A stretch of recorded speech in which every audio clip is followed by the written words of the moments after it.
Hello, કેમ છો? મજામાં છો? સેફ છો? ઘરે છો? ઓકે, ચાલો. તો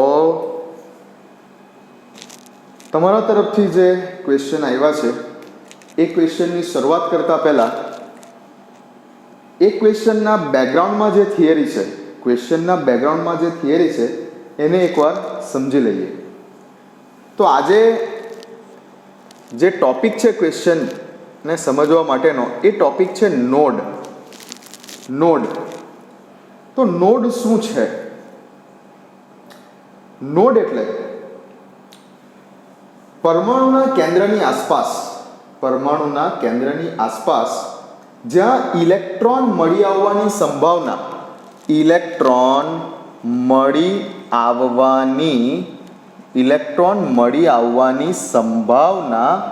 જ્યાં શૂન્ય છે તેને આપણે નોડ કહીએ છીએ.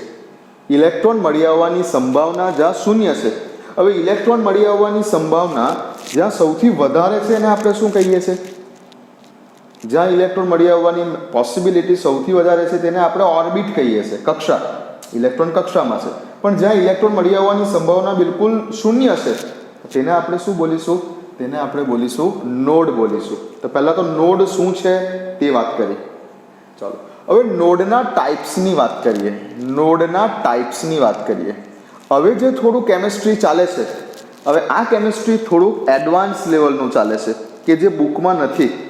કોમ્પિટિટિવ એક્ઝામ માટે ખાસ કરીને અમુક ટોપિક કે જે બુકમાં નથી એ ટાઈપના કેમિસ્ટ્રી ઉપર જઈએ છીએ, આપણે એડવાન્સ કેમિસ્ટ્રી ઉપર જઈએ છીએ.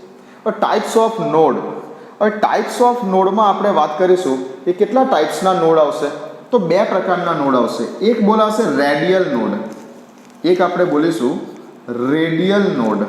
રેડિયલ નોડ કે જેની વેલ્યુ હશે, રેડિયલ નોડની વેલ્યુ હશે n-l-1 જેટલી.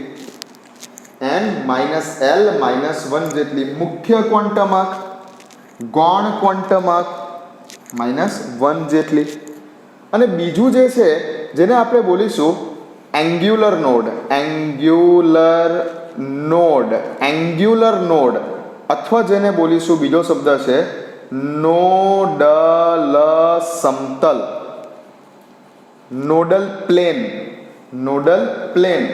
સમતલ અથવા એંગ્યુલર નોડ કે જેની વેલ્યુ હોય છે l જેટલી, ગૌણ ક્વોન્ટમ આંક જેટલી. એંગ્યુલર ક્વોન્ટમ આંક પણ કહેવાય, કોણીય વેગમાન ક્વોન્ટમ આંક પણ કહેવાય, ગૌણ ક્વોન્ટમ આંક પણ કહેવાય. બીજા શબ્દોમાં બોલીએ તો એઝિમ્યુથલ ક્વોન્ટમ આંક પણ કહેવાય.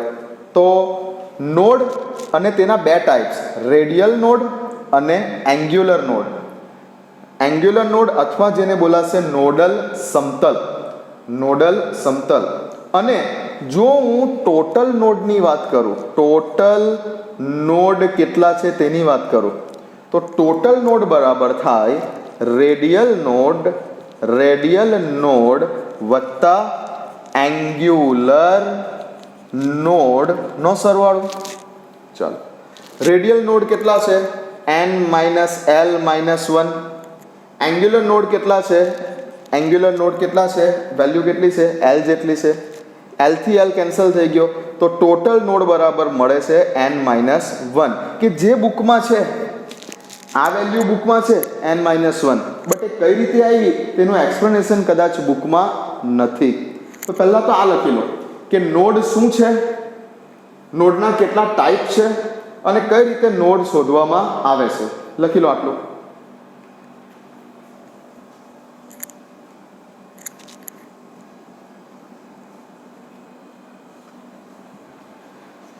ચાલો, ઓકે. હવે હું તમને આના ઉપરથી એક્ઝામ્પલ પર લઈ જાઉં છું. તમે મને પૂછ્યું છે મોલેક્યુલર ઓર્બિટલ માટેના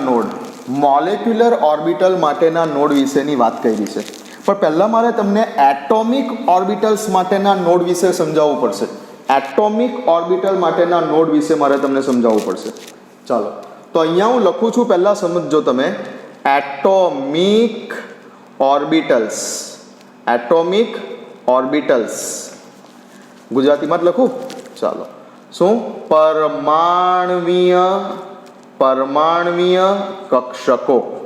પરમાણ્વીય કક્ષકો. ઓકે, થોડાક એક્ઝામ્પલ લઈએ આપણે પરમાણ્વીય કક્ષકોના. પરમાણ્વીય કક્ષકોમાં મારે તમને રેડિયલ નોડ કેટલા છે તે વાત કરવી છે. બીજું મારે તમને વાત કરવી છે કે નોડલ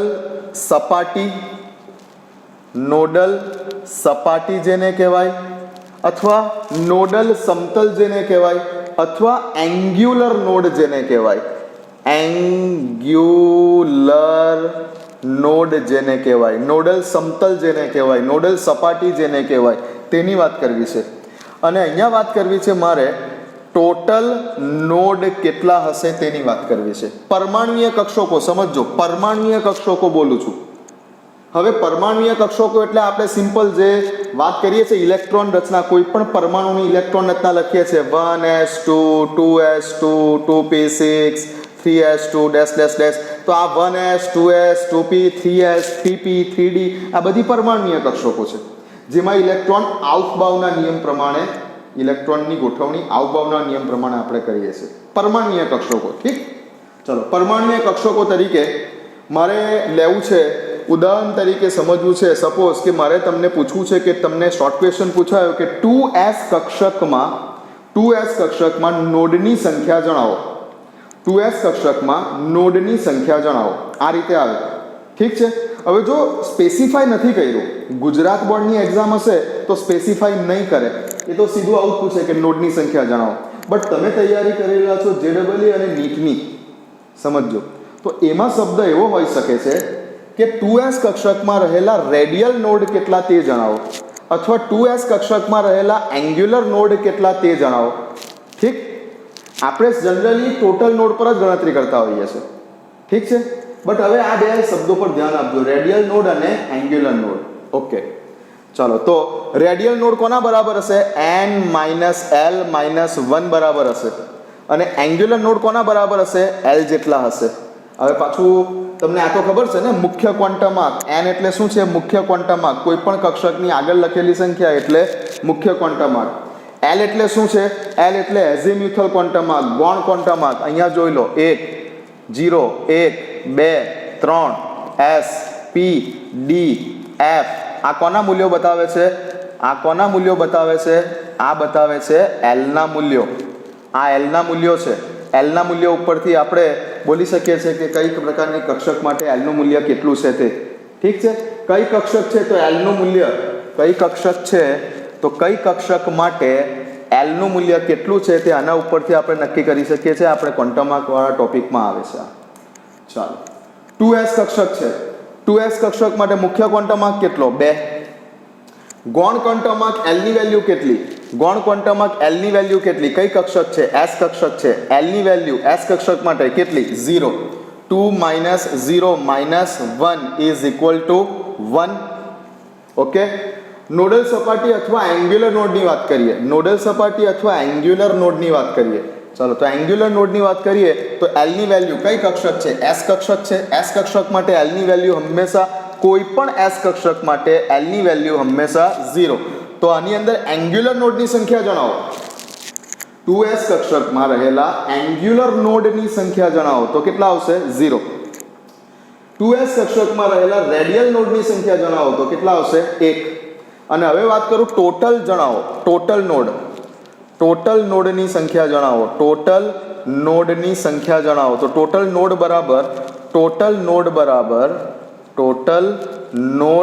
બરાબર શું લખીશું આપણે? Radial node. રેડિયલ નોડ કેટલા છે વત્તા એંગ્યુલર નોડ કેટલા છે. તો રેડિયલ નોડ કેટલા છે? રેડિયલ નોડ 1 છે.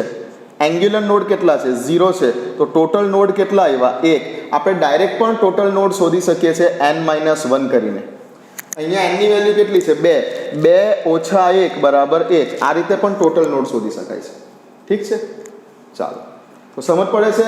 2s કક્ષક માટેના ટોટલ નોડ કેટલા ડાયરેક્ટ પૂછે તો ડાયરેક્ટ જ n - 1 2 - 1 2 - 1 એટલે આન્સર 1.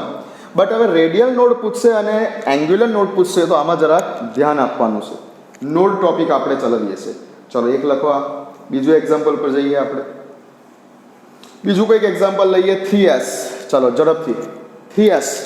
3s માટેના રેડિયલ નોડની સંખ્યા જણાવો. તો n ની વેલ્યુ કેટલી છે 3. l ની વેલ્યુ ઓલવેઝ જ્યારે પણ s કક્ષક હશે l ની value 0. 3 - 0 - 1 is equal to 2. l ની વેલ્યુ હંમેશા s કક્ષક માટે 0 એટલે એંગ્યુલર નોડ તો 0 જ. For any s orbital the angular node is always 0 for any s orbital 2s 3s 4s any. ચલો now total node 2 plus 0 એટલે 2 અથવા n -1 3 - 1 એટલે 2. ઓકે ચલો 3p. ચલો 3p માટેના રેડિયલ નોડની સંખ્યા જણાવો. તો ફરી n ની વેલ્યુ કેટલી 3. p હવે p છે તો p માટે l ની વેલ્યુ કેટલી છે 1 છે. n - l - 1 p માટે l ની વેલ્યુ 1 છે સો -1 is equal to 3 - 1 - 1 is equal to 1. અને એંગ્યુલર નોડની વેલ્યુ જણાવો. 3p માટેના એંગ્યુલર નોડની વેલ્યુ l જેટલી તેના ગૌણ ક્વોન્ટમ જેટલી. તો l ની વેલ્યુ p ઓર્બિટલ માટેના l ની વેલ્યુ કેટલી છે 1 છે તો અહીંયા લખીશું 1. બરાબર છે. ચલો ટોટલ નોડની વેલ્યુ જણાવો એવું પૂછ્યું તો 1 + 1 = 2. 1 + 1 = 2. ડાયરેક્ટ પણ કરી શકો છો. ટોટલ નોડની વેલ્યુ n - 1 3 - 1 તો 2 જ આવશે. ઓકે 3p માટે. ચલો બીજું કઈ એક્ઝામ્પલ લઈએ. શું લઈએ 4d લઈએ. 4d કક્ષક માટે રેડિયલ નોડ એંગ્યુલર નોડ અને ટોટલ નોડની વેલ્યુ જણાવો. ચલો રેડિયલ નોડ n ની વેલ્યુ 4 l ની વેલ્યુ d ઓર્બિટલ છે l ની વેલ્યુ 2 4 - 2 4 - 2 - 1 બરાબર 1. આ થયા તેના રેડિયલ નોડ. 3d માટેના રેડિયલ નોડ 1 થયો. ઓકે ચલો પછી એંગ્યુલર નોડ કેટલો થયો તો જેટલી તેના l ની વેલ્યુ એટલા તેના એંગ્યુલર નોડ. તો d ઓર્બિટલ માટે l ની વેલ્યુ કેટલી છે 2 છે તો અહીંયા 2 થશે. 2 + 1 એંગ્યુલર નોડ વત્તા રેડિયલ નોડ 2 + 1 એ થયા તમારા total node 3. Total node direct શોધવા છે 4 - 1 3. ઓકે તો આ આપણે વાત કરી પરમાણ્વીય કક્ષકો માટે નોડ કેવી રીતે શોધી શકાય. પરમાણ્વીય કક્ષકો માટેના નોડ કઈ રીતે શોધી શકાય. ઠીક છે લખી લો. તો આ ટાઈપનો કોઈ short question basic short question આવી શકે છે પણ એમાં ધ્યાન રાખજો કે રેડિયલ નોડ પૂછ્યું છે એંગ્યુલર નોડ પૂછ્યું છે કે ટોટલ નોડ પૂછ્યું છે. લખો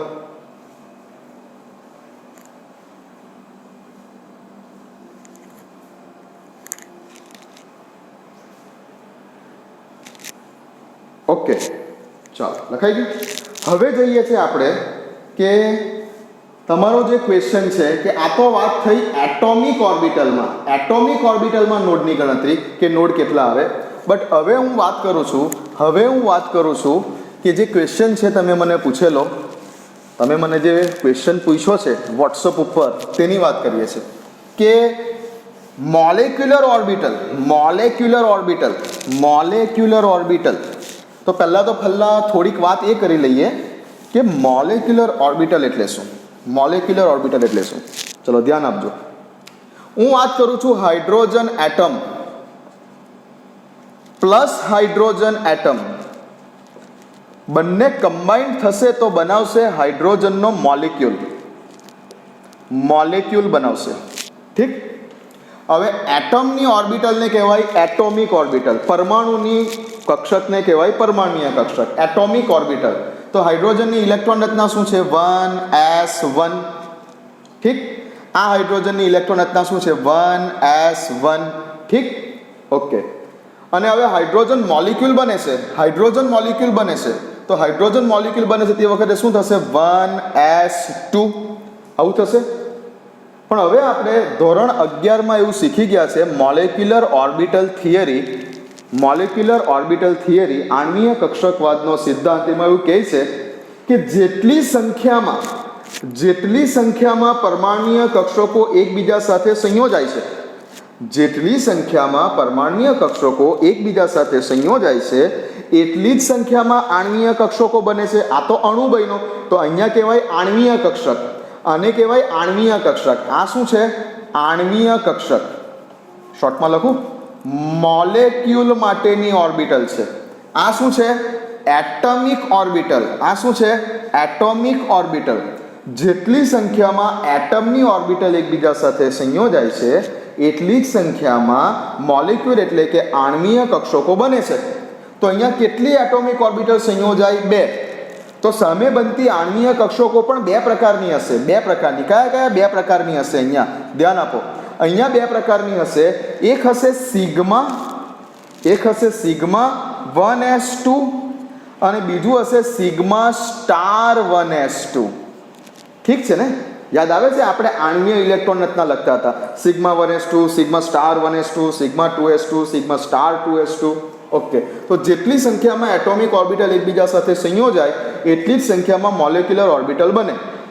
ઓકે. તો 2 સંયોજાય તો 2 બની. જે પૈકીની અડધી એટલે કે આ 2 પૈકીની અડધી જે છે તેને આપણે બોલીશું bonding molecular orbitals. Bonding molecular orbitals. બંધકારક આણ્વીય કક્ષકો, બંધકારક આણ્વીય કક્ષકો. અને આપણે બોલીશું આને ABMO, ABMO, anti bonding molecular orbitals. આ એન્ટી બોન્ડિંગ છે, આ એન્ટી બોન્ડિંગ છે, બંધ પ્રતિકારક છે, બંધ પ્રતિકારક છે અને આ બંધકારક છે. આ બંધકારક આણ્વીય કક્ષક કહેવાય, આ અબંધકારક બંધ પ્રતિકારક આણ્વીય કક્ષક કહેવાય. અહીંયા સિગ્મા 1s2, અહીંયા સિગ્મા સ્ટાર લખવામાં આવે છે. તો આટલું યાદ આવી ગયું પહેલાં તો, કે જ્યારે એટમની એટોમિક ઓર્બિટલ એકબીજા સાથે સંયોજાય ત્યારે મોલેક્યુલની મોલેક્યુલર ઓર્બિટલ્સ બને. જેટલી સંખ્યામાં આ સંયોજાય એટલી જ સંખ્યામાં આ બને. અને જે પૈકી અડધી આ જે બને છે તે પૈકીની અડધી બીએમઓ છે અને અડધી એબીએમઓ છે. ઓકે. અને બીએમઓ કરતાં એબીએમઓની એનર્જી હંમેશા વધારે હોય છે.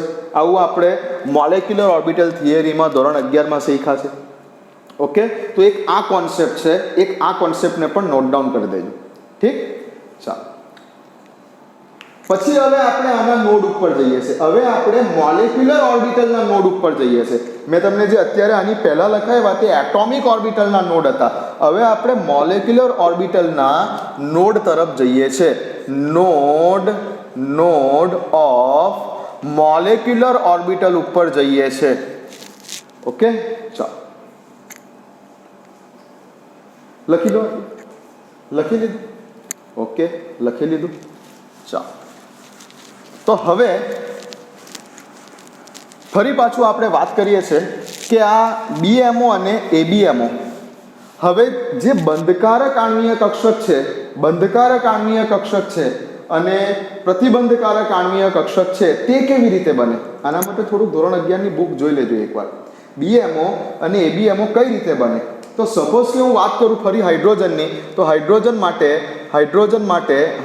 માટેની આ 1s1 હાઇડ્રોજનની ઇલેક્ટ્રોન રચના 1s1. હવે 2 પરમાણ્વીય કક્ષકો, આ પરમાણ્વીય કક્ષક છે, વત્તા ફરી પાછું આ પ્લસ 1s1. આ એક હાઇડ્રોજનનો એટમ, આ બીજો હાઇડ્રોજનનો એટમ, તેની 2 પરમાણ્વીય કક્ષકો. હવે 2 પરમાણ્વીય કક્ષકોના પૂરક સંમિશ્રણથી, 2 પરમાણ્વીય કક્ષકોના પૂરક સંમિશ્રણથી ઇલેક્ટ્રોનની ડેન્સિટી બતાવી દઈએ. ઇલેક્ટ્રોનની ડેન્સિટી સપોઝ કે પ્લસ છે, માઇનસ છે, પ્લસ છે, માઇનસ છે. ઓકે. આ લખેલું પ્લસ શું બતાવે છે? પૂરક સંમિશ્રણ. અહીંયા 2 ઓર્બિટલની વચ્ચે પ્લસ લખું તો એ પૂરક સંમિશ્રણ બતાવે છે. અને જો અહીંયા માઇનસ લખીશ તો એ વિરોધક સંમિશ્રણ બતાવે છે. 2 પરમાણ્વીય કક્ષકોના પૂરક સંમિશ્રણથી જો આણ્વીય કક્ષક બને, 2 પરમાણ્વીય કક્ષકોના પૂરક સંમિશ્રણથી જો આણ્વીય કક્ષક બને, જેને આપણે બોલીએ છીએ સિગ્મા 1s, બંધકારક બીએમઓ ની વાત ચાલે છે, બીએમઓ ની વાત ચાલે છે. તો 2 પરમાણ્વીય કક્ષકોના પૂરક સંમિશ્રણથી શું બને? આણ્વીય કક્ષક બને. તો તેવા પ્રકારની આણ્વીય કક્ષકને કહેવાય બંધકારક આણ્વીય કક્ષક. અને પૂરક સંમિશ્રણથી બને છે એટલે શું થશે? પૂરક સંમિશ્રણથી બને છે એટલે શું થશે? પૂરક સંમિશ્રણથી બને છે એટલે કંઈક આવું થશે. પ્લસ ઇલેક્ટ્રોનની ડેન્સિટી, ઇલેક્ટ્રોનની ઘનતા બધી જ જગ્યા પર એક સરખી વહેંચાયેલી હશે. ઇલેક્ટ્રોનની ઘનતા બધે જ એક સરખી વહેંચાયેલી હશે. જ્યાં ઇલેક્ટ્રોન મળી આવવાની સંભાવના કોઈ જગ્યા પર નથી એવું નહીં બોલી શકાય. બધી જ જગ્યા પર સપોઝ કે આ જે છે આપણે એક વાત કરીએ કે આ એક સફરજન છે, બરાબર છે. સફરજનને કોઈ પણ ડાયરેક્શનમાંથી કાપો, સફરજનને ઉપરથી કાપો, સફરજનને નીચેથી કાપો, સફરજનને સાઈડ ઉપરથી કાપો, સફરજનને આ સાઈડ ઉપરથી કાપો, તમે સફરજનને કોઈ પણ સાઈડ ઉપરથી કાપો, બરાબર છે. એની અંદર જે સફરજનનો પલ્પ છે એ તમને મળી જશે. એટલે કે સફરજનના પલ્પને આપણે ઇલેક્ટ્રોન સાથે સ્વીકારીએ તો આને ગમે ત્યાંથી તમે કટ કરો કે ગમે તે તમે સમતલ લેશો તો પણ તમને ઇલેક્ટ્રોન બધી જ જગ્યા ઉપર મળી આવવાના છે. એટલે આવી કક્ષકોમાં ઇલેક્ટ્રોન મળી આવવાની સંભાવના બધી જ જગ્યા ઉપર રહેલી છે. માટે નોડની વેલ્યુ 0 થશે. કેમ કે નોડ એટલે તો શું? જ્યાં ઇલેક્ટ્રોન મળી આવવાની સંભાવના શૂન્ય છે. ઇલેક્ટ્રોન જ્યાં નથી મળી આવતા એવા વિસ્તારને નોડ કહેવાય છે. પણ આ તો એવો વિસ્તાર બન્યો કે જ્યાં બધી જ જગ્યા પર ઇલેક્ટ્રોન મળી આવવાના છે. એટલે આવી કક્ષકો માટે નોડની વેલ્યુ કેટલી થઈ? 0 થઈ. ઠીક છે, બીએમઓ માટે. તો હવે વાત કરું હું એબીએમઓની. માટે. ફરીથી ધ્યાન આપો. હવે ફરી પાછી હાઇડ્રોજન માટેની આ 1s1 એટોમિક ઓર્બિટલ. હવે વચ્ચે માઇનસ લખું છું. હાઇડ્રોજન માટેની આ એટોમિક ઓર્બિટલ 1s1 લખું છું. હવે આ કયું થયું? વિરોધક સંમિશ્રણ થયું. આ કયું થયું? પૂરક સંમિશ્રણ થયું. આ કયું થયું? વિરોધક સંમિશ્રણ થયું. પૂરક સંમિશ્રણ અને વિરોધક સંમિશ્રણ. ફરી પાછી હાઇડ્રોજનની 2 એટોમિક ઓર્બિટલ અને તેનું કેવું સંમિશ્રણ બતાવીએ છીએ આપણે? વિરોધક. વચ્ચે માઇનસ સાઇન ખાલી પૂરક સંમિશ્રણ છે કે વિરોધક સંમિશ્રણ છે તે દર્શાવે છે. હવે વિરોધક સંમિશ્રણની વાત કરીએ છીએ. હવે શું થશે બોલો? ચાલો, તો આ જગ્યા ઉપર શું થશે? આ જગ્યા ઉપર ધ્યાન આપો. આ જગ્યા ઉપર કંઈક આવું થશે.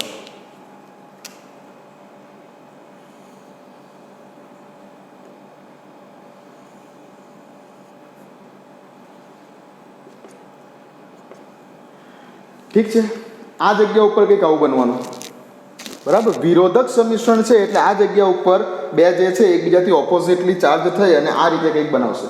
ઓકે, ચાલો વધારે વ્યવસ્થિત લખું, હજુ થોડુંક વ્યવસ્થિત દોરું તો સમજ તો પડી જશે, વાંધો નહીં. ચાલો, ઓકે. આ વિરોધક સંમિશ્રણથી બન્યું. હવે આ જગ્યા ઉપર તમે જોશો તો આ કેન્દ્ર છે. હવે આ જગ્યા ઉપર આ જે પ્લેન છે, આ જગ્યા ઉપર આ શું બન્યું? સિગ્મા સ્ટાર 1s, જેને બોલીશું આપણે ABMO. હવે આ જગ્યા ઉપર જો આને અહીંયાથી પ્લેન જવા દઈએ, સમતલ જવા દઈએ, તો આ સમતલમાં ઇલેક્ટ્રોન મળી આવવાની સંભાવના શૂન્ય છે. અહીંયા ઇલેક્ટ્રોન આ એરિયામાં છે અથવા ઇલેક્ટ્રોન આ એરિયામાં છે. ઇલેક્ટ્રોન ક્યાં તો આ એરિયામાં છે, ઇલેક્ટ્રોન ક્યાં તો આ એરિયામાં છે, પણ વચ્ચેના આ સમતલમાં ઇલેક્ટ્રોન મળી આવવાની સંભાવના કેવી છે? શૂન્ય છે. એટલે આ જગ્યા ઉપર નોડ છે, આ જગ્યા ઉપર નોડ હશે એવું કહેવાશે. આ જગ્યા ઉપર નોડ હશે એમ કહેવાશે, અને આ જગ્યા ઉપર નોડ નથી એમ કહેવાશે. ઠીક છે, તો નોડ ક્યારે હશે અને નોડ ક્યારે નહીં હોય તેની વાત કરી. અહીંયા નોડ નથી, કેમ કે ઇલેક્ટ્રોન મળી આવવાની સંભાવના બધી જ જગ્યા પર રહેલી છે. જ્યારે જો આને અહીંયાથી કટ કરી દઈશ તો ઇલેક્ટ્રોન મળી આવવાની સંભાવના વચ્ચેના પ્લેનમાં નથી. આને તો કોઈ બી જગ્યા પરથી કટ કરો, બધી જ જગ્યા પર ઇલેક્ટ્રોન મળી આવવાની સંભાવના છે. આને અહીંયાથી કટ કરીશ તો આ રિજિયનમાં ઇલેક્ટ્રોન મળી આવવાની સંભાવના કેવી છે? શૂન્ય છે. માટે અહીંયા નોડ છે એમ કહેવાય. તો જેથી કીધેલું છે કે ABMO પાસે નોડ છે અને BMO પાસે નોડ નથી. ઓકે, આ માત્ર આપણે વાત કરીએ છીએ S માટે. આ માત્ર પાછી S માટે વાત કરી. આ માત્ર S ઓર્બિટલ માટેની વાત કરીએ. હજુ P માટેની વાત કરીએ, હજુ P માટેની વાત કરીએ, P ઓર્બિટલ માટેની વાત કરીએ કે D ઓર્બિટલ માટેની વાત કરીએ, તો તેમાં પાછું BMO ની અંદર બી નોડ હોઈ શકે છે. પણ એટલું બધું ડિટેલમાં નથી જવું. અત્યારે ખાલી તમારો જે ડાઉટ હતો કે BMO પાસે નોડ નથી અને ABMO પાસે નોડ છે, S ઓર્બિટલ માટે, પર્ટિક્યુલરલી S ઓર્બિટલ માટેની વાત ચાલે છે. તો તેનો આન્સર આ છે કે કઈ રીતે BMO પાસે નોડ નથી અને ABMO પાસે નોડ છે. ઓકે. ચાલો, આ પર્ટિક્યુલરલી એસ ઓર્બિટલ માટેની જ વાત છે. જો હું પી ઓર્બિટલની વાત કરું, એટોમિક ઓર્બિટલમાં જો હું પીની વાત કરું, જો હું ડીની વાત કરું, તો તેમાં બીએમઓમાં પણ નોડ હશે. ઓકે, આ પર્ટિક્યુલરલી એસની જ વાત ચાલે છે. ઓકે, લખી દો.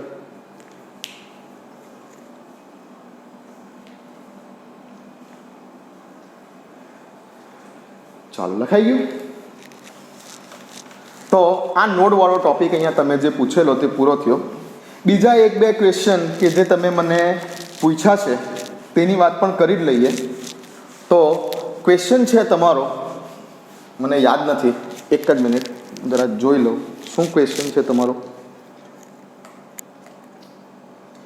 Which of the following organometallic compound will have વીકેસ્ટ CO bond? Which of the following have વીકેસ્ટ, નીચેના, હું ગુજરાતીમાં લખી દઉં છું, નીચેના પૈકી શેમાં નિર્બળ CO બંધ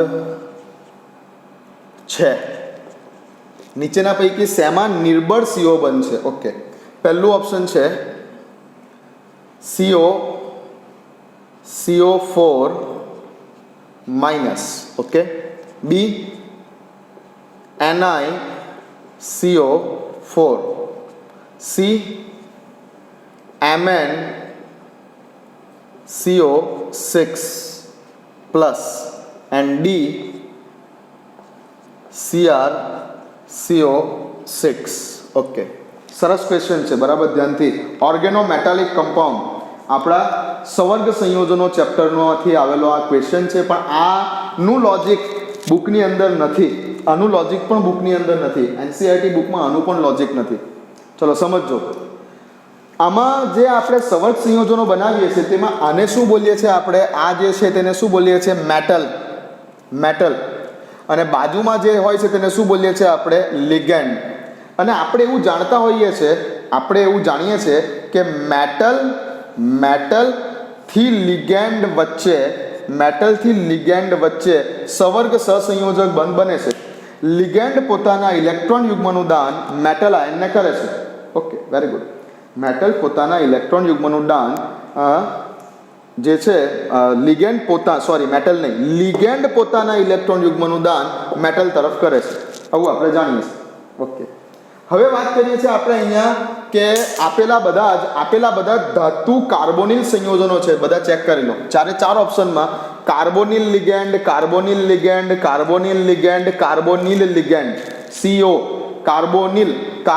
લિગેન્ડ છે.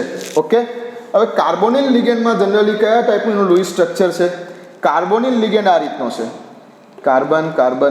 કાર્બનની વેલેન્સી જે છે, કાર્બનની વેલેન્સી પ્રમાણે આ જે છે તે, અને કાર્બન પાસેથી ઓક્સિજન કંઈક આ રીતે ડબલ બોન્ડથી જોડાયેલો છે. કાર્બન પાસે અબંધકારક ઇલેક્ટ્રોન યુગ્મ છે, અને ઓક્સિજન પાસે પણ 2 અબંધકારક ઇલેક્ટ્રોન યુગ્મ છે. ઓકે, કંઈક આ રીતની રચના છે. ઓકે, હવે આ કાર્બોનિલ લિગેન્ડ મેટલને પોતાના ઇલેક્ટ્રોન યુગ્મનું દાન કરે છે. અને સંવર્ગ સહસંયોજક બંધ બનાવે છે. કોબાલ્ટ હશે, નિકલ હશે, Mn હશે, ક્રોમિયમ હશે. ઓકે, ચાલો, આટલું તો સમજ પડે છે, આટલું તો ખબર છે, બરાબર છે. હવે સમજો કે આ કાર્બોનિલ સંયોજનોમાં કાર્બન તરફથી મેટલ તરફ તો બંધ બનતો જ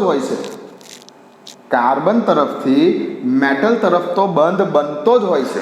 આ તો છે જ. કાર્બન તરફથી મેટલ તરફ તો બોન્ડિંગ હોય જ છે, આમાં કોઈ ડાઉટ નથી. કાર્બનથી મેટલ તરફ તો બોન્ડિંગ છે જ. ઓકે, બટ હવે આમાં શું છે આ જગ્યા ઉપર કે મેટલની જે p ઓર્બિટલ્સ કે d ઓર્બિટલ્સ છે, મેટલ તરફથી પણ કાર્બન તરફ એક બોન્ડિંગ થતું હોય છે, જેને બોલાય છે બેક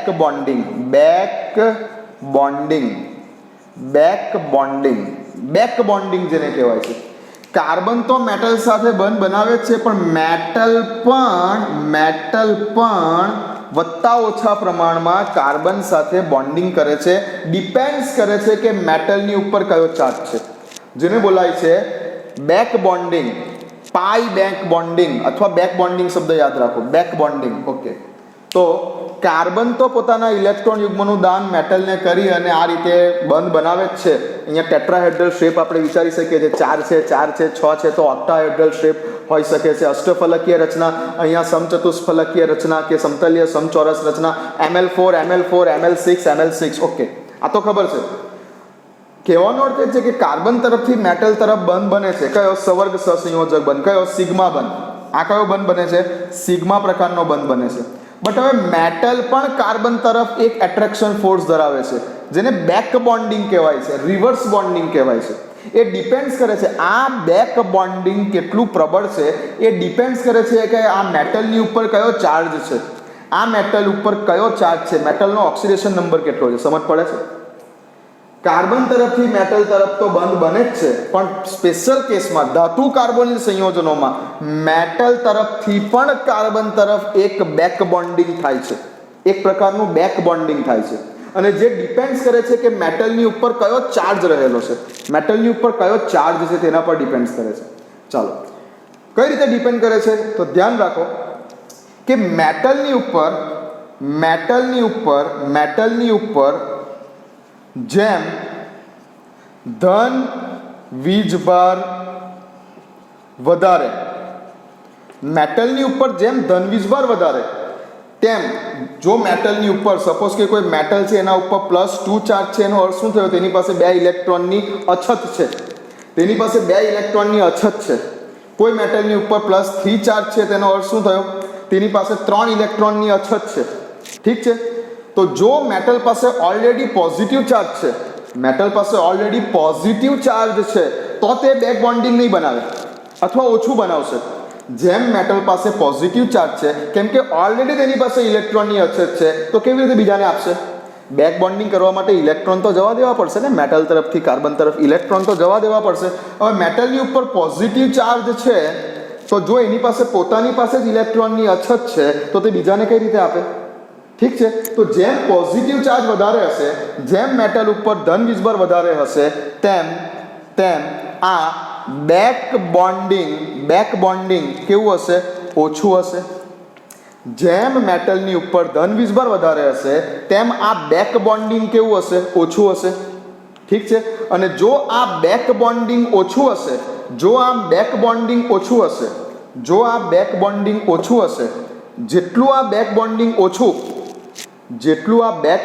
ઓછું હશે, તેટલો મેટલ અને કાર્બન વચ્ચેનો બંધ કેવો હશે? જેટલું બેક બોન્ડિંગ ઓછું હશે, તેટલું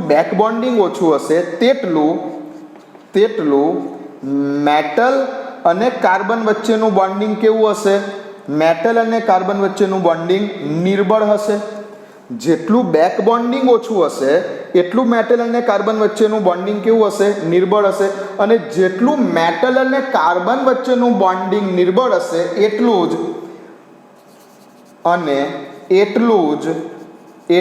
જ કાર્બન અને ઓક્સિજન વચ્ચેનું બોન્ડિંગ વધારે હશે. મોસ્ટ ઇમ્પોર્ટન્ટ સેન્ટેન્સ લખેલું છે, બરાબર ધ્યાન આપજો.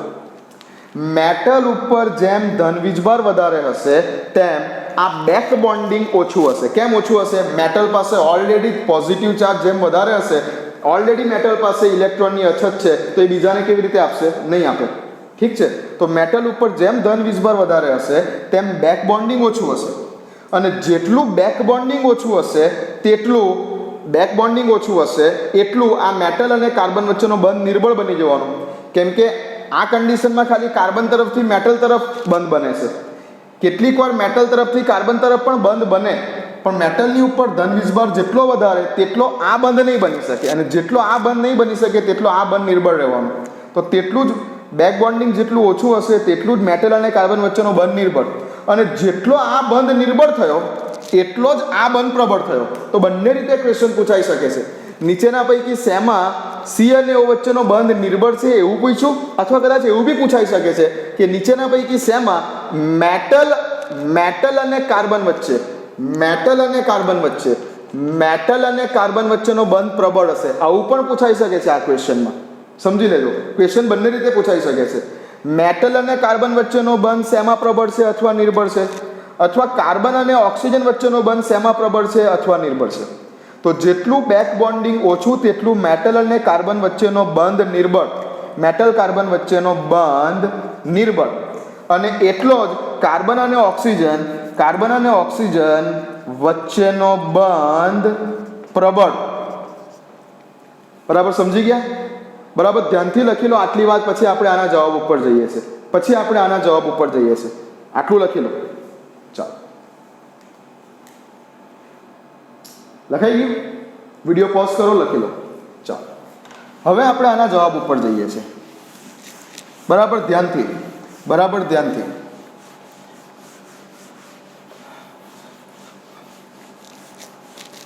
સર મજા આવી ગઈ. આને કહેવાય છે એડવાન્સ કેમેસ્ટ્રી. ઓકે, ચાલો થો શું છે મેટલ તરીકે કોબાલ્ટ છે. કાર્બન મોનોક્સાઇડ કાર્બોનિલ તટસ્થ લિગેન્ડ છે. તો અહીંયા આ જગ્યા ઉપર કોબાલ્ટની ઉપર કયો ચાર્જ આવે છે? માઇનસ. કોબાલ્ટની ઉપર માઇનસ ચાર્જ આવે છે. ઓક્સિડેશન આંક માઇનસ બને છે કોબાલ્ટનો. ઓકે, અને કાર્બોનિલ લિગેન્ડ તરફથી આ એક બોન્ડ બને છે. કાર્બન પોતાના ઇલેક્ટ્રોન યુગ્મનું દાન આને કરે છે ને આ એક બોન્ડ બનાવે છે. ઓકે, સમજી ગયા? આ જગ્યા ઉપર શું છે? આ જગ્યા ઉપર નિકલ CO, ઉપર કશું નથી. એટલે નિકલ અહીંયા તટસ્થ છે, નથી ધન વીજભાર કે નથી ઋણ વીજભાર. ઓકે, આ જગ્યા ઉપર પણ કાર્બન મોનોક્સાઇડ તરફથી કાર્બોનિલ લિગેન્ડ તરફથી ઇલેક્ટ્રોન યુગ્મનું દાન નિકલને થાય છે. 4 CO તરફથી થાય છે. ઓકે, અત્યારે એક જ સમજો ને, એક જ બતાવું છું. ચલો, પછી અહીંયા આ તો તટસ્થ જ છે. કાર્બોનિલ ઉપર પ્લસ છે એટલે Mn નો ઓક્સિડેશન આંક +1 થશે. આ જગ્યા પર પણ કાર્બોનિલ લિગેન્ડ તરફથી મેંગેનીઝ +2 ને મેટલને ઇલેક્ટ્રોન યુગ્મનું દાન થતું હશે. ઓકે, અને લાસ્ટ એક્ઝામ્પલમાં CrCO6. ઓકે, સો CrCO6 ની ઉપર કોઈ ચાર્જ નથી ઓપ્શનમાં? ના, કોઈ ચાર્જ નથી. ઓકે, સો CrCO અને આ જગ્યા ઉપર પણ આ બોન્ડિંગ થતું. આ પણ તટસ્થ છે. આ એવું મેટલ છે કે જેના પર પોઝિટિવ ચાર્જ છે. આ એવી મેટલ છે, અહીંયા કોબાલ્ટ છે, આ કોબાલ્ટ મેટલ છે. આ મેંગેનીઝ છે, આ એવી મેટલ છે જેના પર માઇનસ ચાર્જ છે. શું લખેલું આપણે અત્યારે કે જેમ મેટલની ઉપર પ્લસ ચાર્જ હશે, જેમ મેટલની ઉપર પ્લસ ચાર્જ વધારે હશે, તેમ રિવર્સ બેક બોન્ડિંગ કેવું થશે? બેક બોન્ડિંગ ઓછું થશે. કેમ કે ઓલરેડી આની પાસે ઇલેક્ટ્રોનની અછત છે, તો એ કેવી રીતે કાર્બન તરફ ઇલેક્ટ્રોન જવા દેશે? તો બેક બોન્ડિંગ ઓછું થશે. જો બેક બોન્ડિંગ ઓછું થશે એટલે શું થશે? મેટલ અને કાર્બન વચ્ચેનો બંધ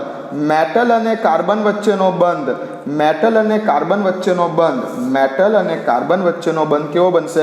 નિર્બળ બનશે. મેટલ અને કાર્બન વચ્ચેનો બંધ નિર્બળ બનશે. અને મેટલ અને કાર્બન વચ્ચેનો બંધ નિર્બળ બનશે તો કાર્બન અને ઓક્સિજન વચ્ચેનો બંધ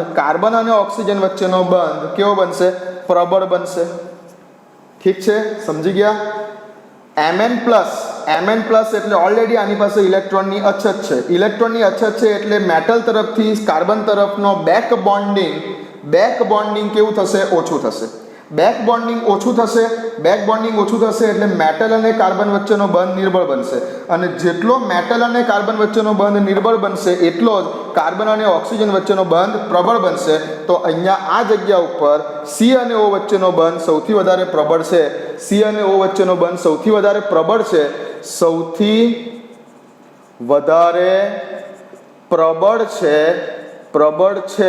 કયો બંધ?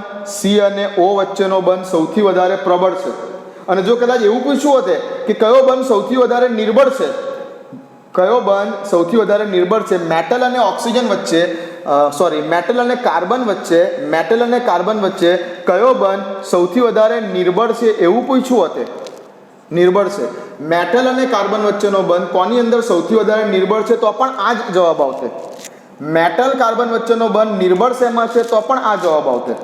કેમ કે જેટલો મેટલ અને કાર્બન વચ્ચેનો બંધ નિર્બળ એટલો જ કાર્બન અને ઓક્સિજન વચ્ચેનો બંધ પ્રબળ. તો આ બંધ સૌથી વધારે પ્રબળ કોની અંદર? કાર્બન અને ઓક્સિજન વચ્ચેનો બંધ સૌથી વધારે પ્રબળ આ ઓપ્શનમાં છે.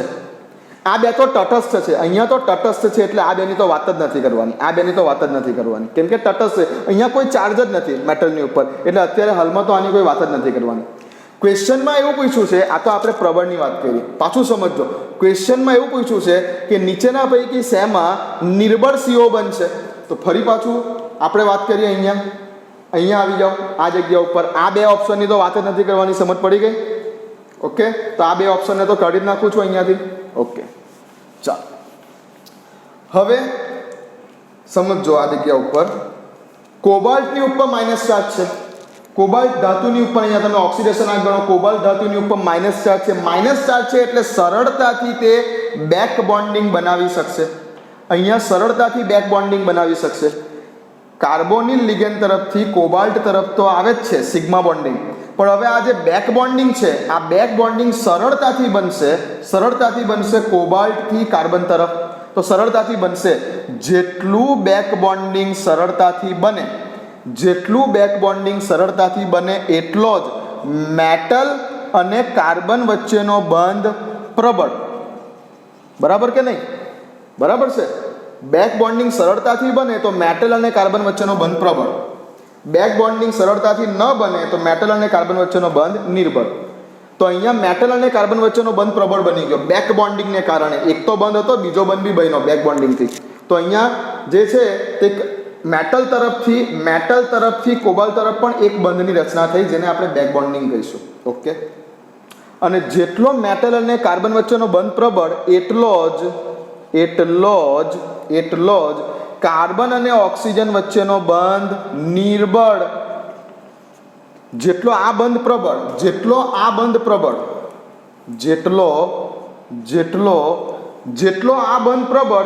જ આ બંધ નિર્બળ.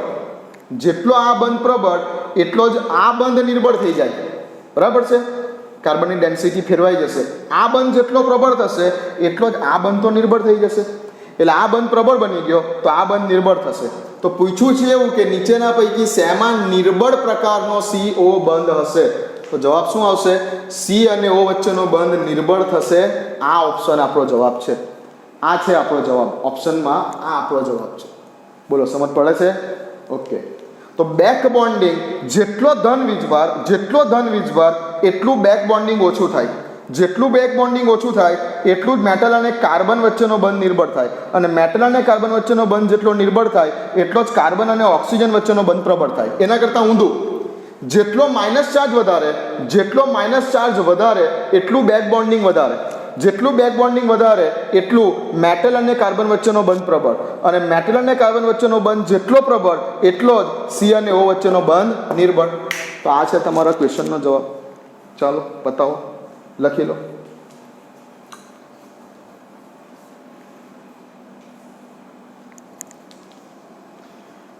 ચાલો ભાઈ તું તો આ ટાઈપે લખી ગયેલું છે, સ્ક્રીનશોટ લઈ લો, લખી લો. ઓકે, આ ટાઈપે બીજો એક મજાનો ક્વેશ્ચન જે JEE એડવાન્સમાં 2013 કે 14, બહુ યર નથી યાદ મને, પેપર્સ જે સોલ્વ આપણે કર્યા છે તેમાં મને બહુ યર નથી યાદ, બટ આ ટાઈપનો એક ક્વેશ્ચન JEE એડવાન્સમાં પૂછાયો છે. બરાબર છે? શું પૂછાયો છે લખી લો, લખો ક્વેશ્ચન.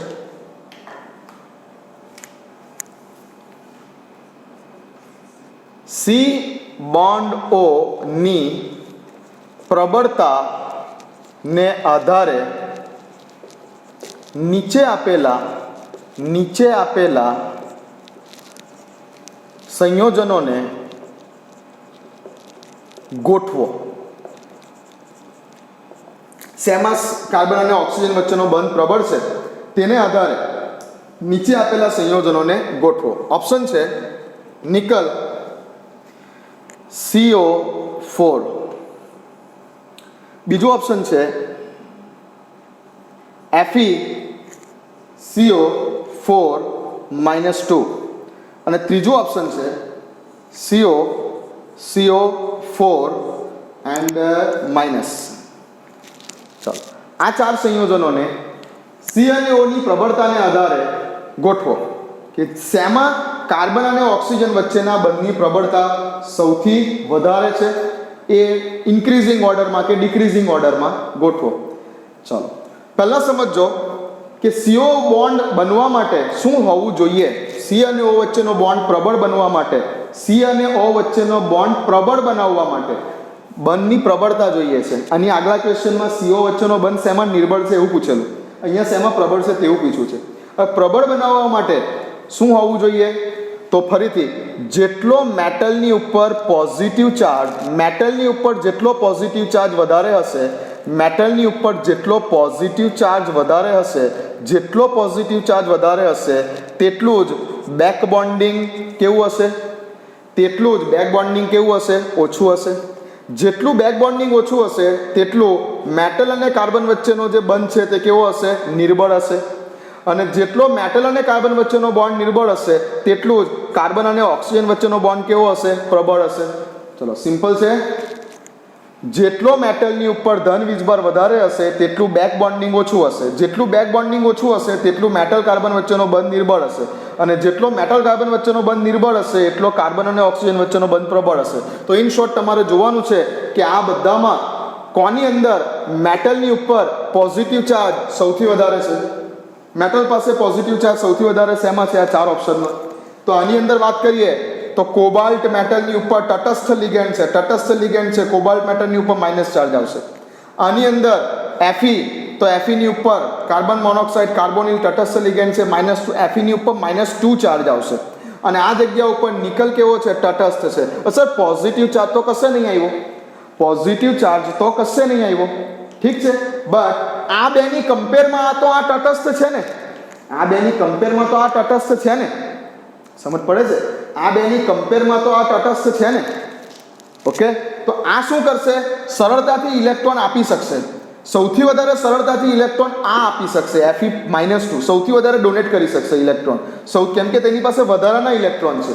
આની પાસે વધારાના ઇલેક્ટ્રોન છે, -2 ચાર્જ છે, વધારાના ઇલેક્ટ્રોન છે, તો વધારાના ઇલેક્ટ્રોન દાન કરી શકશે. હવે દાન કરી શકશે કોને, મેટલ તરફથી કાર્બન તરફ બેક બોન્ડિંગ માટે ઇલેક્ટ્રોન જઈ શકશે. કેમ જઈ શકશે, Fe-2 ના કેસમાં વધારાના ઇલેક્ટ્રોન છે તો મેટલ તરફથી કાર્બન તરફનો બેક બોન્ડિંગ બનવાનો, અને બેક બોન્ડિંગ જેટલું બને એટલો તો આ બંધ પ્રબળ થાય, અને જેટલો આ બંધ પ્રબળ થાય એટલો આ બંધ નિર્બળ થાય. એટલે Fe-2 તો સૌથી છેલ્લે આવશે. Fe-2 તો સૌથી વધારે બેક બોન્ડિંગ બનાવે. Fe-2 આ 3માં સૌથી વધારે બેક બોન્ડિંગ બનાવે. પણ આપણે તો એ જોવાનું છે કે કોણ બેક બોન્ડિંગ નહીં બનાવે. અહીંયા તો Fe-2 તો બનાવશે બેક બોન્ડિંગ, એટલે Fe-2 તો નહીં આવે. એટલે આ તો સૌથી છેલ્લે આવશે. આનો આ નંબર આપી દઈએ, આને કહી દઈએ A, આને કહી દઈએ B, આને કહી દઈએ C. તો B તો સૌથી છેલ્લે આવશે, B તો સૌથી છેલ્લે આવશે, આ તો સૌથી છેલ્લે આવશે. હા, સૌથી વધારે પ્રબળ મેટલ અને કાર્બન વચ્ચેનો બંધ જો પૂછ્યો હોતે, સૌથી વધારે પ્રબળ મેટલ અને કાર્બન વચ્ચેનો બંધ પૂછ્યો હોતે તો આ સૌથી પહેલો આવતે, આ સૌથી પહેલો આવતે. સમજ પડે છે.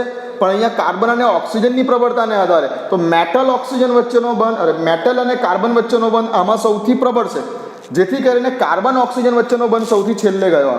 તો સૌથી છેલ્લે તો આ ગયો, પછી આ આવશે, કેમ કે આ પણ વધારાનો, આની પાસે વધારાના 2 ઇલેક્ટ્રોન છે તો આની પાસે વધારાનો 1 ઇલેક્ટ્રોન છે, તો આ પણ સરળતાથી બેક બોન્ડિંગ બનાવી શકે. મારે તો જોવાનું છે કે બેક બોન્ડિંગ સરળતાથી શેમાં ન બને, તો આ પણ સરળતાથી બેક બોન્ડિંગ બનાવી શકે. એટલે આ જગ્યા ઉપર C આવશે. બરાબર. સૌથી ઓછું નિર્બળ બંધની વાત કરીએ, સૌથી ઓછો પ્રબળ બંધ C અને O વચ્ચેનો તો આમાં છે, પછી આ છે. અને આ જગ્યા ઉપર આની પાસે ભલે પોઝિટિવ ચાર્જ નથી પણ નેગેટિવ ચાર્જ બી નથી ને, એટલે આ બેની કમ્પેરમાં તો આ પોઝિટિવ થયો ને, આ બેની કમ્પેરમાં તો આ પોઝિટિવ થયો ને, એટલે આ સરળતાથી બેક બોન્ડિંગ નહીં બનાવે, કેમ કે એની પાસે તો માઇનસ ચાર્જ નથી, ભલે પ્લસ ચાર્જ નથી, પણ માઇનસ ચાર્જ પણ નથી. એટલે આ સરળતાથી બેક બોન્ડિંગ નહીં બનાવે. બેક બોન્ડિંગ સરળતાથી નહીં બનાવે તો મેટલ અને કાર્બન વચ્ચેનો બંધ નિર્બળ બનશે, અને જેટલો મેટલ કાર્બન વચ્ચેનો બંધ નિર્બળ બનશે એટલો જ કાર્બન ઓક્સિજન વચ્ચેનો બંધ પ્રબળ બનશે. એટલે જવાબ શું આવશે? એ. તો સૌથી વધારે કાર્બન અને ઓક્સિજનની પ્રબળતા એમાં છે, એના પછી સીમાં છે, અને એના પછી બીમાં છે. હવે આ જ વસ્તુ જો મેટલ અને કાર્બન વચ્ચેના બંધની પ્રબળતામાં પૂછ્યું હોત તો ઓપોઝિટ થઈ જતે. ઓકે, લખી લો.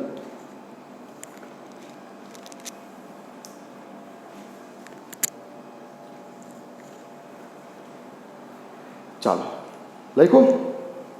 સમજ પડી ગઈ? સરસ.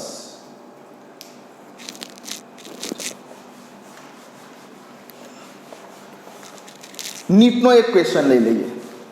એક ટાઈપનો ક્વેશ્ચન પીએમટીમાં પણ પૂછાયો છે. ધ્યાન આપો. આ તમારે જાતે સોલ્વ કરવાનું. ઓપ્શન લખી દઉં છું. ક્વેશ્ચન આ જ છે. ઓપ્શન લખી દઉં છું. ઓપ્શન છે MO CO6 plus B Cr CO6 C V CO6 and D Ti CO6 -2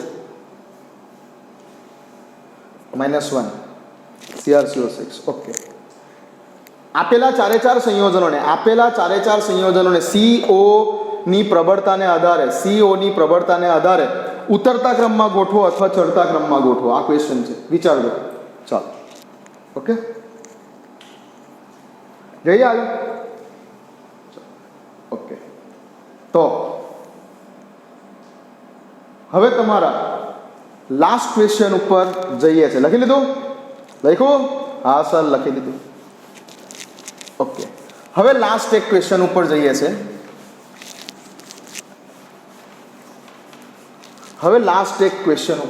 કે જે તમે મને પૂછ્યો છે, અને સારી વાત છે કે તમે કરો છો, અને આપણે આ જ રીતે તૈયારી ચાલુ રાખવાની છે. કેમેસ્ટ્રીમાં કંઈ પણ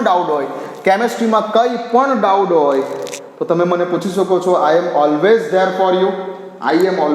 ફોર યુ.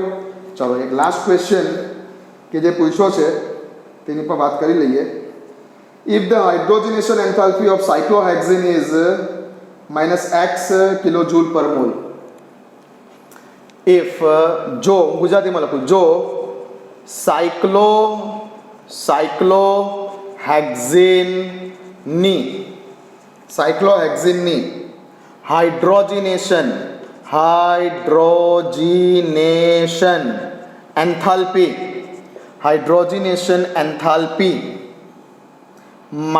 -x કિલોજૂલ પ્રતિ મોલ હોય, અને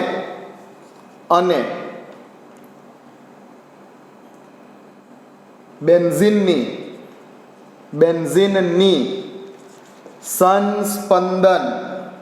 સંસ્પંદન ઉર્જા -y કિલોજૂલ પ્રતિ મોલ હોય તો બેન્ઝીનની હાઇડ્રોજનેશન એન્થાલ્પી કેટલી હશે? ઓકે, ઓપ્શન છે number 1 -x -y, number B -3x -y, okay, number 3 -3x + y, and number 4 x + y. ચલો, આ આપણો ક્વેશ્ચન છે તમારો. કંઈક આવો વિચારીએ. લખી લો.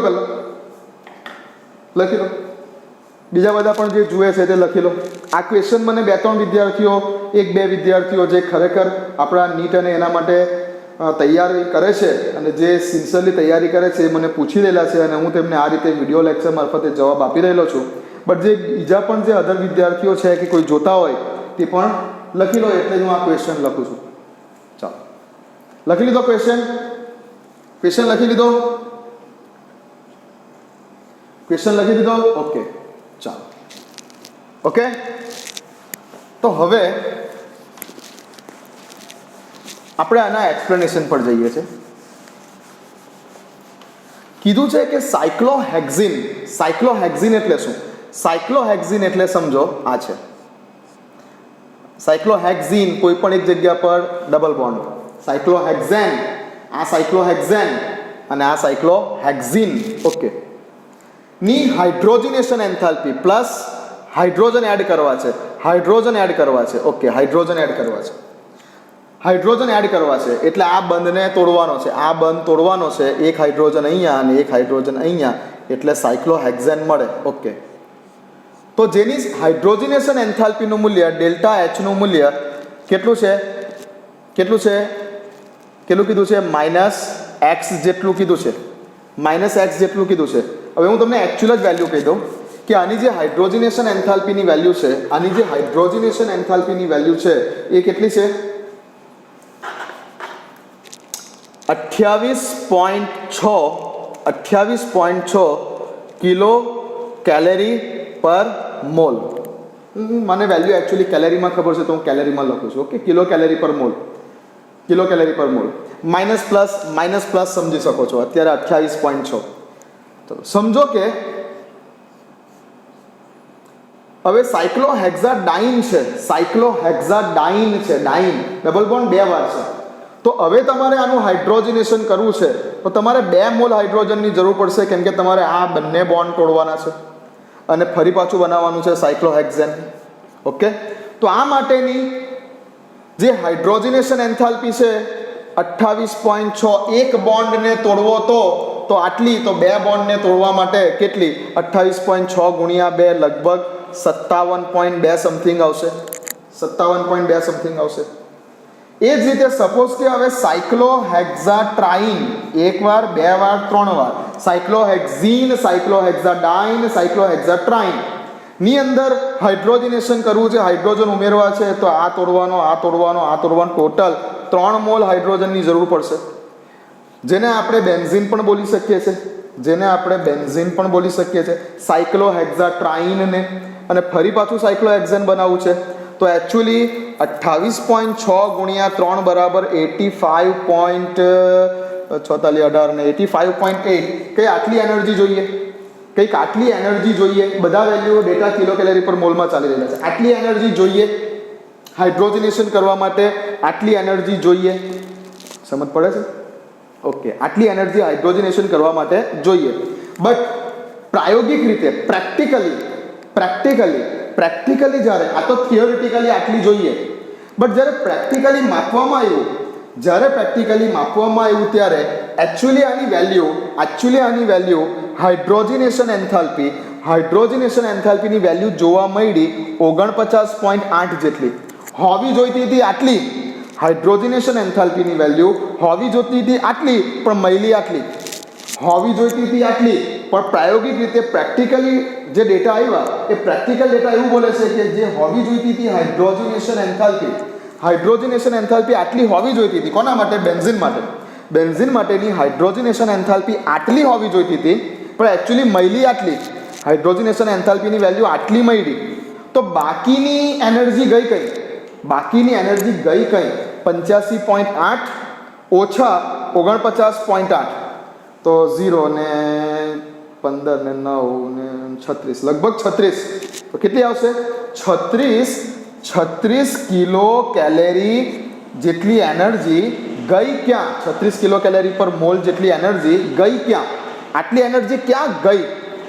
ઓકે, તો આટલી એનર્જી આની અંદર જે પેલા ટ્રિપલ બોન્ડ છે એ ટ્રિપલ બોન્ડ પોતાનું સ્થાન બદલે છે. રેઝોનન્સ ટ્રિપલ બોન્ડ પોતાનું સ્થાન બદલે છે, સંસ્પંદન કરે છે. એ સંસ્પંદન કરવામાં આટલી એનર્જી વપરાઈ ગઈ. આટલી એનર્જી એ સંસ્પંદન કરવામાં વપરાઈ જાય છે. સમજ પડે છે? 36 કિલો કેલરી પર મોલ જેટલી એનર્જી જે ઓછી મળી અહીંયા એ કઈ ગઈ તો એ બેન્ઝિનમાં રહેલા ટ્રિપલ બોન્ડને સંસ્પંદન કરવામાં વપરાઈ જાય છે. આટલી એનર્જી વપરાઈ ગઈ તો આ શું થઈ ગયું તમારી સંસ્પંદન ઉર્જા. આ સંસ્પંદન ઉર્જા થઈ ગઈ, બરાબર. આને કહેવાય સંસ્પંદન ઉર્જા. ઓકે, આ થઈ મળવી જોઈતી હતી હાઇડ્રોજનેશન ઉષ્મા, આટલી મળવી જોઈતી હતી. એની જગ્યાએ આટલી મળવી જોઈતી હતી, એની જગ્યાએ આટલી મળી. આટલી મળવી જોઈતી હતી એની જગ્યાએ આટલી મળી અને આટલી જે છે તે સંસ્પંદન કરવામાં વપરાઈ ગઈ. તો આ એક થિયરી આપણે બેન્ઝિનમાં સંસ્પંદનના પુરાવા આપો કે બેન્ઝિનમાં સંસ્પંદન એકચ્યુઅલી થાય છે તેમાં પણ આપણે આ ડેટા લખી શકીએ છીએ. તો હવે કહેવાનો અર્થ એ છે કે લોજિક સમજ પડી ગયો, ક્વેશ્ચનનો લોજિક સમજ પડી ગયો બધાને. ઓકે, તો આ જગ્યા ઉપર સાયક્લોહેક્ઝિનમાં એક ડબલ બોન્ડ હતા તો અહીંયા 28.6 છે. હવે તમને જે ડેટા આપેલા છે તે સમજી લો. તમને જે ક્વેશ્ચનમાં આપેલા છે અહીંયા તમને એક્સની વેલ્યુ આપેલી છે, તમે સમજો. આ ચલો ડબલ બોન્ડ હોતે તો વેલ્યુ કેટલી થવી જોઈતી હતી હાઇડ્રોજનેશન એન્થાલ્પીની વેલ્યુ -2x જેટલી થવી જોઈતી હતી. આના બરાબર આ છે એવું સમજી લો. ટ્રિપલ બોન્ડ છે, ટ્રિપલ બોન્ડ છે એટલે હોવી જોઈતી હતી કેટલી બેન્ઝિન માટે હોવી જોઈતી હતી -3x સમજી લો. -3x સમજી લો, બરાબર. અને એવું કીધું છે કે સંસ્પંદન ઉર્જા કેટલી છે? સંસ્પંદન ઉર્જા કેટલી છે? સંસ્પંદન ઉર્જા છે -y, જે આના બરાબર છે. સંસ્પંદન ઉર્જા આના બરાબર છે. ઓકે, -y સંસ્પંદન ઉર્જા આના બરાબર છે. તો હવે મારે પૂછ્યું છે એવું કે બેન્ઝિન માટેની હાઇડ્રોજનેશન એન્થાલ્પીનું મૂલ્ય કેટલું હશે? એટલે આ મૂલ્ય તમને પૂછ્યું છે, આ મૂલ્ય તમને પૂછ્યું છે, આ મૂલ્ય તમને પૂછ્યું છે. સમજ પડે છે? -3x એ આ ડેટા બરાબર છે, -y આ ડેટા બરાબર છે અને તમને આ વેલ્યુ લાવવાની પૂછી છે. તો શું કરશો તમે? 3x એટલે આનો અને આનો ડિફરન્સ આના બરાબર છે ને? તો શું કરશો તમે? આન્સર શું લખશો? બોલો, વિચારો, શું લખશો આન્સર? આનો અને આનો ડિફરન્સ આના બરાબર છે ને? તો આનો અને આનો ડિફરન્સ લેવાનો ને. આનો અને આનો ડિફરન્સ બરાબર આ વેલ્યુ છે. આને કહેવાય છે એકચ્યુઅલ બેન્ઝિનની હાઇડ્રોજનેશન એન્થાલ્પી. એકચ્યુઅલ બેન્ઝિનની હાઇડ્રોજનેશન, જે ખરેખર થિયોરિટિકલી આટલી મળવી જોઈતી હતી, બટ પ્રેક્ટિકલી આપણે પ્રાયોગિક રીતે બેન્ઝિનની હાઇડ્રોજનેશન એન્થાલ્પી આટલી મળી, હોવી જોઈતી હતી આટલી, પણ આટલી મળી. આ બંનેના ડિફરન્સ જેટલી એનર્જી સંસ્પંદન કરવામાં વપરાઈ ગઈ. આ થિયરી છે. ઓકે, હવે જે ડેટા આપેલા છે MCQમાં તે તમને આ ડેટા આપેલો છે. -3x એટલે આ વેલ્યુ સમજો, -y એટલે સંસ્પંદન ઉર્જા આપેલી છે, આ વેલ્યુ સમજો. હવે તમારે આ વેલ્યુ શોધવાની છે. એ તમને પૂછ્યું છે કે બેન્ઝિનની હાઇડ્રોજનેશન એન્થાલ્પી કેટલી, એવું પૂછેલું છે. તો આનો અને આનો ડિફરન્સ આના બરાબર થાય. તો એ જ રીતે -3x અને -y નો ડિફરન્સ આના બરાબર થાય. તો શું કરીશું આપણે આ જગ્યા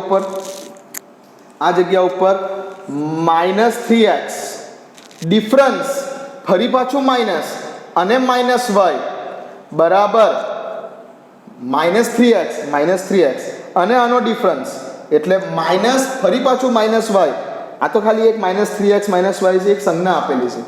તો આ 3x અને -y નો ડિફરન્સ બરાબર આ થશે. એટલે શું થશે અહીંયા? -3x + y. આ આન્સર છે, -3x + y. ઓકે, ચાલો. તો મહેનત કરતા રહો. કંઈ પણ પ્રોબ્લેમ હોય તો આ રીતે પૂછતા રહો. I am always there for you. જ્યાં સુધી તમારી એક્ઝામ નથી પતતી ત્યાં સુધી હું તમારી સાથે જ છું. JEE અને નીટમાં બરાબર તૈયારી કરો. ગુજકેટના પણ હું તમને મોકલાવું જ છું ક્વેશ્ચન. મેં તમને ક્વેશ્ચન મોકલાવેલા છે, એક આખી ક્વેશ્ચન બેંક મોકલાવેલી છે ગુજકેટ માટેની. એ બરાબર એની અંદર રહેલા ક્વેશ્ચનની પણ તૈયારી કરો અને કંઈ પણ પ્રોબ્લેમ હોય તો આ રીતે મને પૂછતા રહો. ઓકે.